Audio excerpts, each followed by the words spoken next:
Hey, salut à toi, on se retrouve aujourd'hui pour une nouvelle vidéo Histoire de la haute couture chronologiquement.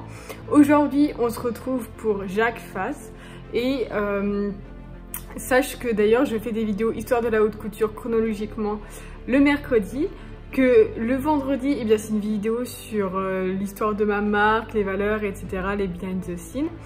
Et le samedi, il y a une fois de temps en temps une vidéo sur une nouvelle illustration de mode que je crée pour ma marque, ou une illustration de mode que je reprends, que j'ai créée, et que je reprends donc pour changer la couleur et donc pour appuyer les valeurs de ma marque tout simplement.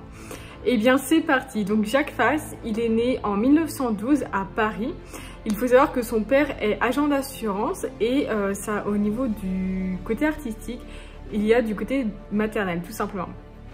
Du côté maternel, et donc c'est sa grand-mère qui est illustratrice de mode et écrivaine, et son grand-père est peintre paysagiste. Jacques Fass souhaite réaliser des robes et des jupes depuis l'âge de 10 ans et il va ensuite prendre des cours de dessin et de coupe en parallèle de ses études de commerce. Ensuite il fait un stage chez un couturier et il ouvre sa maison de haute couture en 1937. Au niveau de son style, il est unique et glamour. Il va habiller la jeune parisienne chic. Pendant la Seconde Guerre mondiale, qui a lieu donc de 1939 à 1945, il va créer des jupes larges afin que les femmes puissent utiliser le vélo pour aller se rationner. Il est aussi inspiré par les fleurs et va créer une ligne à ce sujet pour une collection. Il va aussi utiliser beaucoup la robe fourreau, qui est une robe donc près du corps, et ces robes à lui vont être très moulantes.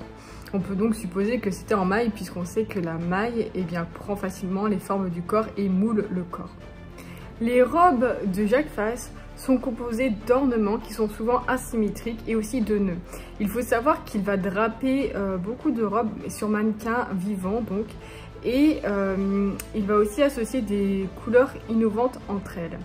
Au niveau des personnes connues qui ont porté ces vêtements, il y a Ava Gardner, mais aussi Greta Garbo et Rita Hayworth qui porta une de ses robes pour son mariage avec un prince, ce qui apporta donc de la renommée notamment à la marque. Au niveau des personnes qu'il embaucha ou qui prit en apprentissage des personnes connues, il y a donc Guy Laroche, Valentino Garavani, mais aussi Hubert de Givenchy et un autre que je mettrai juste là, pardon, parce que j'ai oublié, tout simplement. Il faut savoir qu'en 1945, il se lance dans la parfumerie avec le parfum Chasuble, qui connut du succès. Et en 1947, il créa deux autres parfums, dont un qui eut beaucoup de succès, qui s'appelle Iris Gris. Pour la petite anecdote, il faut savoir que ce parfum est à nouveau en vente, puisqu'il arrêta d'être en vente avec la mort du couturier. Mais en fait, c'est parce que sa composition fut perdue avec sa mort, tout simplement. Et la marque, qui est actuellement uniquement basée sur les parfums, a réalisé un concours de parfumeurs afin qu'ils reproduisent exactement donc le même parfum que d'antan. Et donc ce parfum a pu être produit, il est désormais commercialisé aujourd'hui, donc depuis maintenant, je crois que ça fait à peu près 2 ans de ce que j'ai vu. Et donc il est à nouveau commercialisé pour le prix de 1470 €. Il créa ensuite le parfum.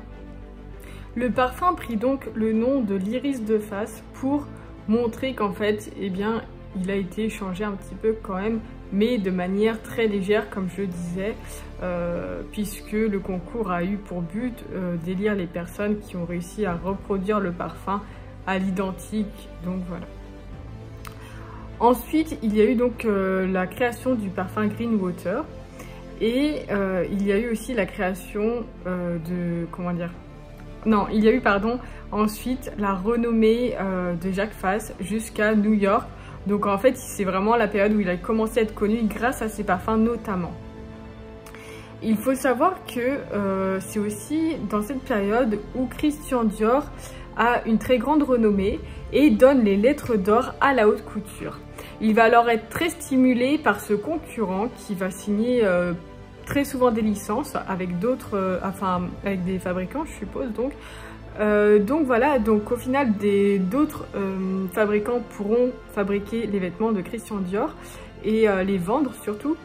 Et à chaque licence qu'il signera, eh bien Jacques Fass signera une licence aussi avec un vendeur concurrent tout simplement.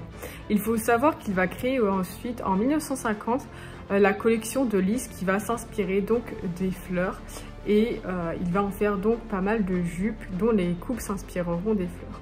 En 1953, il va participer à la création des couturiers associés qui va lui permettre donc de développer des modèles à réaliser en confection.